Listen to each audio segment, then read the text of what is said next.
Uh, I'm going to do another ranking video for movies, and this time I've selected 1997.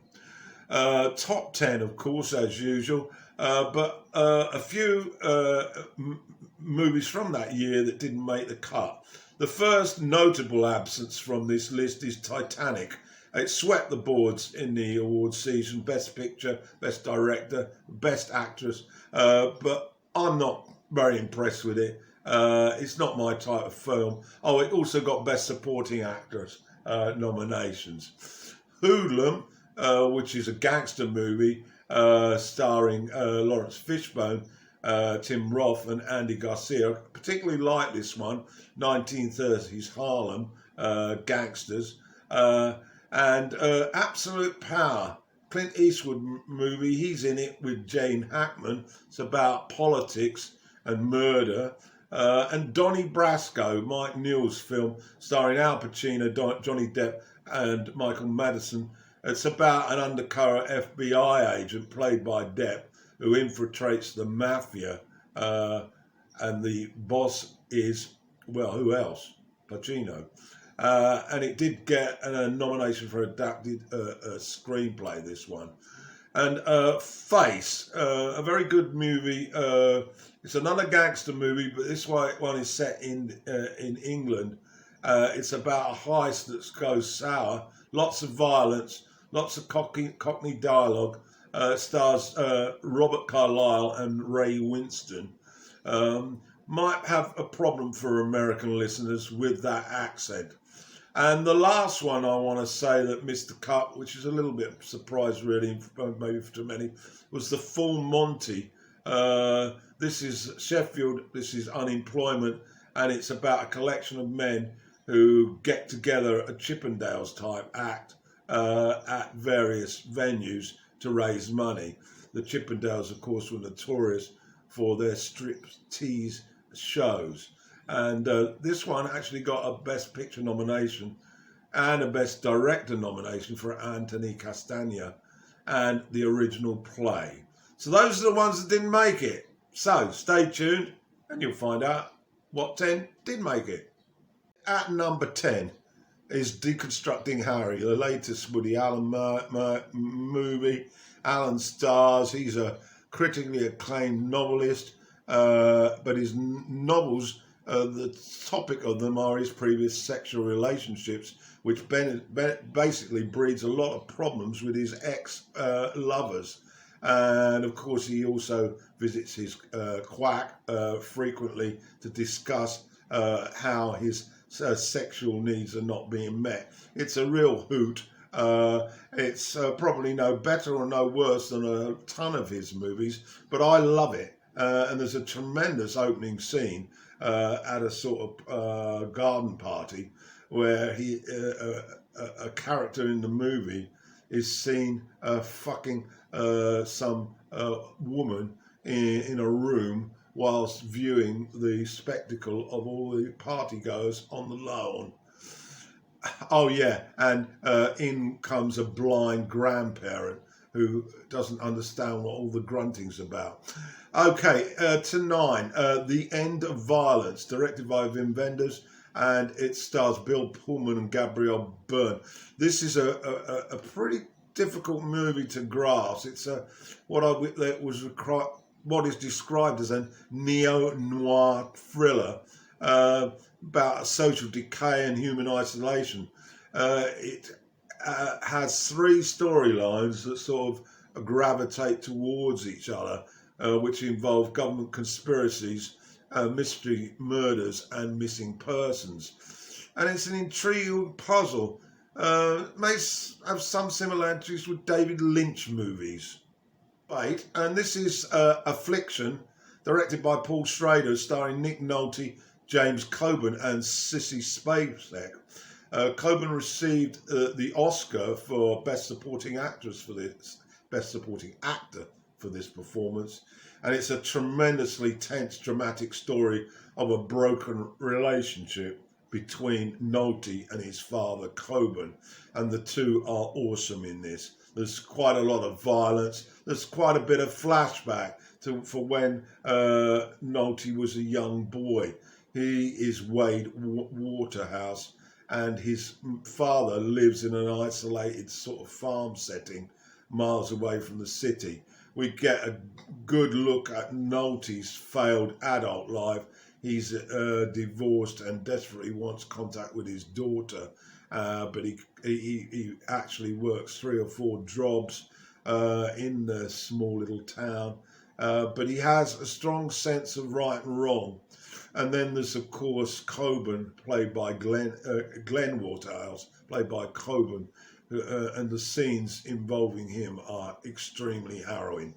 Don't miss it. It's an absolute delight for moviegoers, but not a nice topic. At 7 is The Boxer, Jim Sheridan's look at Northern Ireland at the height of the troubles with the Protestant and Catholic communities and the British forces. And it stars Daniel Day-Lewis, and also Emily Watson plays a friend of Lewis's wife, and the IRA Don is played by Brian Cox. Lewis released from prison after taking the rap for an IRA job that went wrong, and it's a tremendous piece of work which highlights the political troubles and the power of loyalty, rules, violence, and the difficulties to love someone who hasn't come from the group that the powers decide you must be. Get to watch it. It's called The Boxer. I think I'm talking too long on these, so I'll try and quicken them up. Number 6, Good Will Hunting. Gus Van Sant directed. Robin Williams, Matt Damon and Ben Affleck. Affleck and Damon were responsible for the script. Damon's a lowly school janitor with exceptional mathematical abilities who undergoes therapy with the quack Williams because he has a tendency to get into trouble with the priest and is on parole. And that was the condition of the parole, that he go to therapy. This won a lot of awards. Well, it was nominated for a lot of awards. Best Picture, Best Director, Best Actor for Williams, won Supporting Actress for Minnie Driver, and nominations for Supporting Actor, and won the Original Screenplay Award. So get to watch it. Great performances by the 2 main leads. Quicken this up. Number 5, UTurn, directed by Oliver Stone, starring Sean Penn, Jennifer Lopez, Nick Nolte and Billy Bob Thornton. I love this movie. A man owes some money to a gangster, the man being Penn, and he's on his way to deliver the payment when his car breaks down in a small town.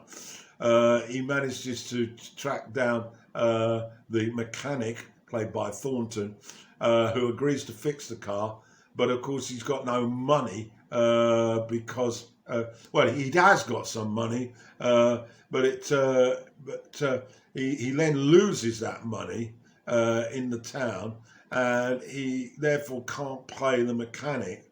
And Daryl, the mechanic, played brilliantly by Thornton, holds him to ransom on that. And then he meets Lopez and eventually worms his way down to the gangster's place, played by Nolte. It's a real great watch. Number 4, Jackie Brown, directed by Quentin Tarantino. It stars Samuel Jackson, Robert De Niro, Pam Grier and Paul Robert Forster. Forster won the Best Supporting Actor. He was nominated for the Best Supporting Actor for his performance. It's basically a crime movie. It develops into a twisty affair with double crosses and triple crosses. It's littered with trademark Tarantino direction, witty dialogue, unexpected gunfire. It's got 70s pop tunes, close-ups of women, and Greer is transporting drugs she's a flight attendant, and so she's worming her way through customs. But she ends up getting caught. She does work for Jackson, who's a gun dealer, but she gets caught, and that basically puts the issue of trust in Jackson's mind at issue, and he employs Forster, who's a sort of he basically is he supplies money, a bit like a, the name escapes me, but he's employed by Jackson to keep a close eye on Greer and supply the money to the authorities so she can get out on bail. Good movie, not his best, but still a very good watch. Jackie Brown. We're getting close to the top. Number 3 is Lolita, a remake of Kubrick's 62 movie, directed by Adrian Lyne and starring Jeremy Irons, Melanie Griffith, Frank Langella and Dominique Swain, who plays Lolita, based on the Nabokov novel. It's an entrancing, heartbreaking story about a man's sexual predatory intentions for a young teenager, if you didn't know. Irons is superb as Humboldt. Griffith is the affectionate star mother competing with her daughter for attention, and Swain puts in an extraordinary performance as the young child. It's worth watching, no doubt, and it's my number 3. To 2 now then, LA Confidential, Curtis Hanson's directing. It's got a glut of stars in this. Russell Crowe is a cop. It's mainly cops in this. He's a bit of a short-fused cop who gets angry pretty quick. Guy Pearce, he's a by-the-book sort of cop, conformist. And then Kevin Spacey is the cocky and confident one.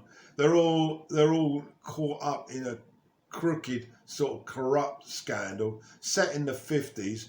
It's a real film noir of its time, and it was very successful. Nominations for Best Picture, Best Director, Best Supporting Actress to Kim Basinger, and she actually won that award, and it also won for Adapted Screenplay. So get to watch it. It's a good watch. LA Confidential.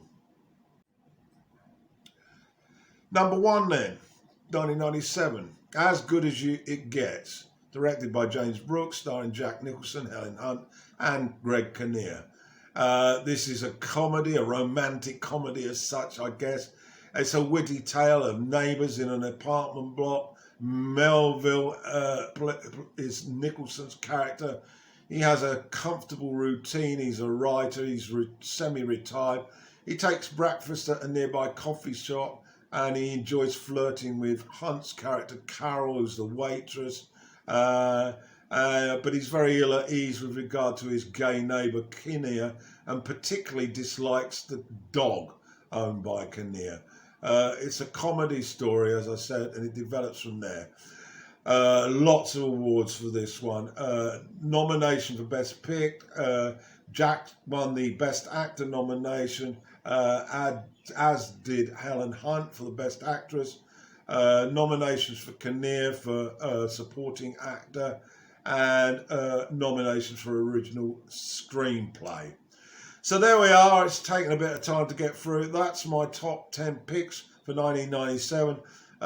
Be interested to get your comments on these. And I did miss out on Wag the Dog. I didn't mention that. And quite another that sort of got awards, particularly for the females. But that's my best anyway. And so thanks for listening.